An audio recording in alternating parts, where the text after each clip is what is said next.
بسم اللہ الرحمن الرحیم الحمدللہ رب العالمین والصلاة والسلام علی سید المرسلین وعلی آلہ واصحابہ اجمعین۔ اللہ کی نعمتوں میں ایک بڑی نعمت رمضان اور اس کے روزے ہیں۔ حقیقت یہ ہے کہ رمضان کے مہینے کو اللہ نے بابرکت بنایا ہے۔ اس میں ایمان والوں کے رزق میں اضافہ کر دیا جاتا ہے۔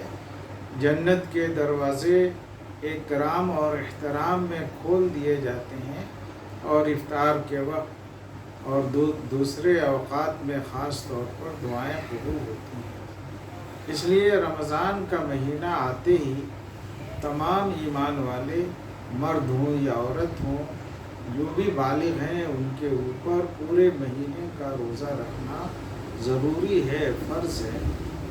اور روزے کو ایک نعمت سمجھ کر کرنا چاہیے، اس لیے کہ اس سے آخرت کی نعمتیں بھی وابستہ ہے اور دنیا کی کامیابی بھی وابستہ ہے۔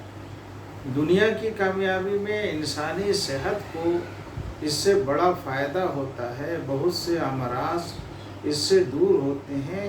اس لیے روزے کو ایک نعمت کے طور پر قبول کرنا چاہیے، ایک جبر کے طور پر نہیں، ایک ایسا فریضہ جس کو خوشگوار انداز میں ادا کرنا چاہیے۔ رمضان کے روزے کی جو دوسری بڑی خوبی ہے کہ اس سے انسان کے اندر صبر اور برداشت کی طاقت بڑھتی ہے، اور جس کے اندر صبر اور برداشت کی قوت بڑھتی ہے، اس کو اللہ تبارک و تعالی گناہوں پر قابو پانے کی قوت عطا فرماتے ہیں، توفیق دیتے ہیں، اور جو شخص گناہوں سے بچ جاتا ہے وہی متقی کہلاتا ہے۔ رمضان میں جب دن کے اوقات میں صبح صادق سے لے کر آفتاب ڈوبنے تک جب کوئی بھی شخص اپنے آپ کو کھانا پینا اور بیوی کے ساتھ جنسی تعلق سے اپنے آپ کو بچاتا ہے،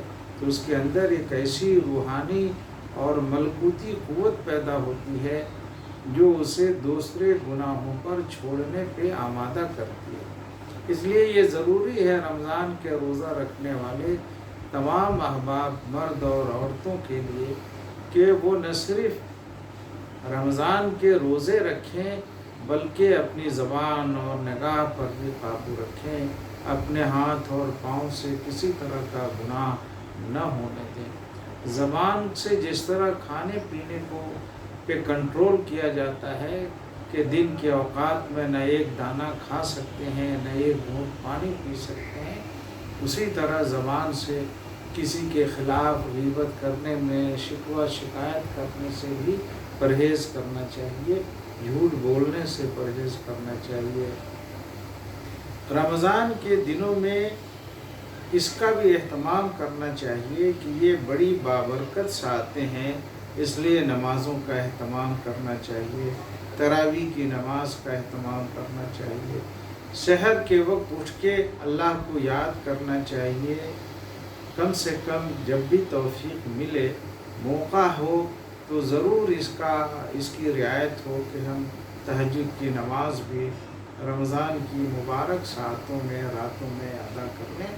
تہجد کی نماز 2 رکعت سے لے کر 12 رکعت تک ادا کی جا سکتی ہے۔ رمضان کے دنوں اور راتوں میں جو خاص اوقات ہیں وہ دعاؤں کے لیے ہیں، خاص طور پر تہجد کے وقت یا جس وقت ہم افطار کرتے ہیں، اللہ کی طرف خوب رجوع ہو کر دعا کرنی چاہیے، گناہوں سے توبہ کرنا چاہیے، اپنے لیے، اہل و عیال کے لیے، پورے سماج کے لیے، پورے ملک کے لیے اور پورے عالم انسانیت کے لیے دعائیں کرنی چاہیے۔ دعائیں دل لگا کر کرنی چاہیے۔ رمضان میں توبہ کے بعد جب دعائیں کی جاتی ہیں تو دعائیں قبول ہوتی ہیں۔ رمضان کے دنوں میں خیر خیرات صدقہ دینے کا بھی اہتمام کرنا چاہیے کہ رمضان کے دنوں میں ایک نیکی 70 نیکیاں بن جاتی ہیں۔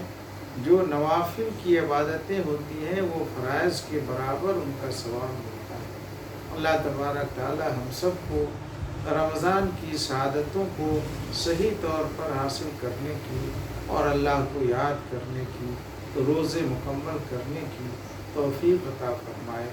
وآخر دعوانا الحمد للہ رب العالمین۔